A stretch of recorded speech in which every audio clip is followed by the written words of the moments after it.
नमस्कार, आप देख रहे हैं द न्यूज़ वाला नेटवर्क। मैं हूं आपके साथ हेमंत। यहाँ पे कांग्रेस कार्यकर्ताओं ने शहीद चंद्रशेखर आजाद चौक पर झंडा फहराया है और आज जाने की कोशिश करेंगे। पूर्व गृह मंत्री हमारे साथ मौजूद हैं, मिस्टर राम सिंह सैनी जी, प्रोफेसर देवेंद्र प्रताप सैनी जी हमारे साथ मौजूद हैं और सचिन गुप्ता सर हमारे साथ मौजूद हैं और तमाम जो कार्यकर्ता हैं कांग्रेस के वो सब मौजूद हैं।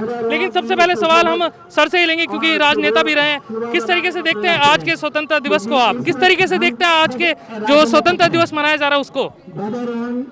ऐसा है, हिंदुस्तान की जंग आज़ादी में हमारे नवयुवकों ने, जैसे मेरे दाएं खड़े हैं, ये भी मेरा बेटा है, ये मेरा पोता है, तो ऐसे ऐसे नौजवानों ने गांधी जी के आह्वान पर अपने अगर प्राणों की आहुति दी, हंसते हंसते फांसी का फंदा चूमा। और ये लड़ाई बहुत लंबी चली।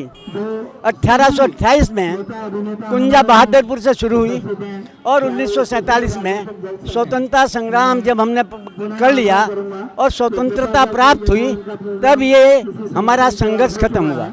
तो आज जो सपना महात्मा गांधी ने, पंडित जवाहरलाल नेहरू ने, सरदार पटेल ने, अशफाक उल्लाह खान ने, चंद्रशेखर आज़ाद ने, राम प्रसाद बिस्मिल ने देखा था, ठाकुर रोशन सिंह ने देखा था, उसे आज इन बच्चों को पूरा करना है।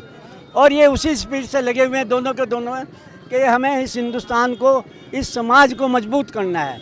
तो मैं आज के इस पावन अवसर पर यह कहना चाहता हूँ कि जहाँ महात्मा गांधी ने 9 अगस्त क्रांति दिवस पर यह कहा था, अंग्रेज़ों भारत छोड़ो, करो या मरो, तो आज मैं कहना चाहता हूँ कि हिंदुस्तान में बड़े पैमाने पर भ्रष्टाचार व्याप्त है, बेरोजगारी है, यहाँ पर स्त्रियों की रक्षा नहीं हो रही है, यहाँ विकास ठप हो गया है।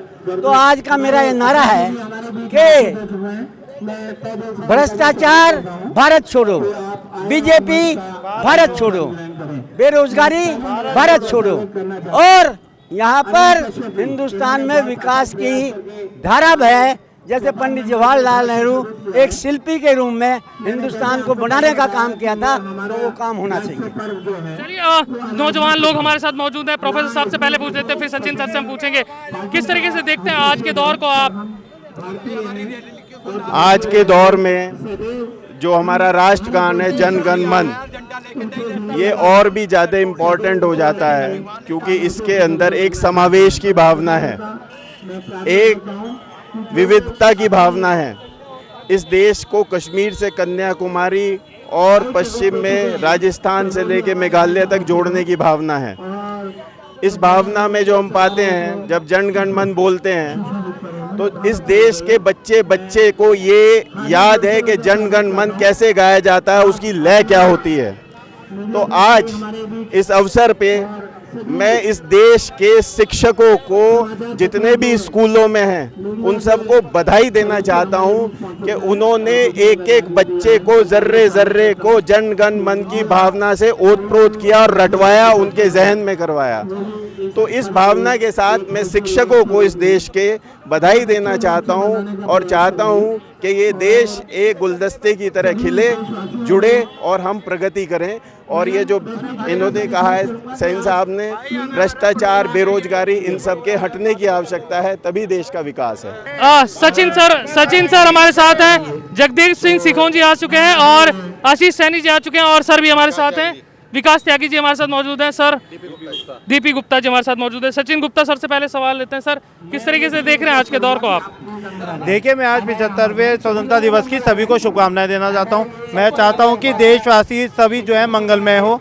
मैं इस 75वें स्वतंत्रता दिवस में सिर्फ इतना ही कहना चाहता हूं कि हम कांग्रेस जन जो हैं आज इसको एक त्यौहार की तरह बनाते हैं अपने, क्योंकि हम होली दिवाली जैसे बनाते हैं उसी प्रकार से हम अपना 15 अगस्त भी बनाते हैं। हम बीजेपी की तरह जो है अपने जो पुराने कार्यकर्ता हैं या पुराने नेता हैं उनको छोड़ते नहीं। आपने देखा राम सिंह सैनी जी हमारे साथ रहे, पूर्व दर्जा मंत्री, राज्य दर्जा मंत्री रहे। इसके अलावा जो है हमारे साथ कई सारे हैं, कलीम खान जी हैं, कई सारे लोग हैं। तो हम लोगों ने उनके आशीर्वाद को लेकर और आगे की नींव रखी है और आगे बढ़ने की कोशिश करी है। हम बीजेपी के नेताओं की तरह अपने पुराने नेताओं को पीछे छोड़कर आगे बढ़ने की सीख हमने कभी नहीं सीखी। सर से सवाल ले लेते हैं। सर, कैसे देख रहे हैं आप आज की जो स्थिति है भारत में? मैं सर्वप्रथम आपको 75वें स्वतंत्रता दिवस की आपको बधाई देता हूं। आज आप माहौल देख रहे हैं देश का। आज भारत जो है बिल्कुल इस तरह से गुलामी के दौर से गुजर रहा है जिस तरह अंग्रेजों के दौर में गुजरता था। और ये बड़े ही दर्दनाक विषय है इस समय देश की जनता का, जो महंगाई की मार झेल रही है, बेरोजगारी की मार झेल रही है, किसान सड़कों पर पड़ा है, हर तरह से आपकी इंडिया की जीडीपी माइनस में चल रही है, पूरा देश इस समय ध्वस्त है। लेकिन मात्र अपनी राजनीति चमकाने के लिए सोशल मीडिया के माध्यम से या बनावटी बैनरों के माध्यम से या ट्विटर को बैन करके या फेसबुक लॉक करके ये लोग अराजकता और लोकतंत्र की हत्या करने का काम कर रहे हैं। आपके सामने संसद का सत्र चला, इस सत्र के अंदर आपने देखिए किस तरह से लोकतंत्र की हत्या हुई, किस प्रकार से हमारे प्रतिपक्ष के लोगों ने वहां पर आवाज उठाने का काम किया, लेकिन चंद लम्हों में ही उन्होंने वॉकआउट करा और संसद को समाप्त करने का काम किया। मैं आपसे आज इस स्वतंत्रता दिवस पर यह कहना चाहता हूं कि आने वाला समय इनका नहीं है, इन्हें देश की जनता लताड़ कर देश से बाहर करेगी और आने वाला समय सुकून का होगा, देश की जनता का होगा और हम अगला स्वतंत्रता दिवस धूमधाम से आज़ादी से मनाएंगे। आज़ादी से मनाएंगे। सर एक कमेंट आपसे भी ले लेते हैं, सर क्या कहेंगे? देखिए, देश के 75वें स्वतंत्रता दिवस को मनाते वक्त हमें अपने शहीदों को भी नमन करना है, साथ में लोकतंत्र की रक्षा के लिए भी, और देश के कमज़ोर और गरीब वर्ग कैसे आगे बढ़े और ये प्रक्रिया लगातार आगे चलती रहे, इसके लिए ज़रूरी है कि लोकतंत्र की रक्षा हो, संविधान का सम्मान हो। लोकतंत्र की रक्षा और संविधान का सम्मान हो। बहुत बहुत शुक्रिया आप सभी का हमें समय देने के लिए।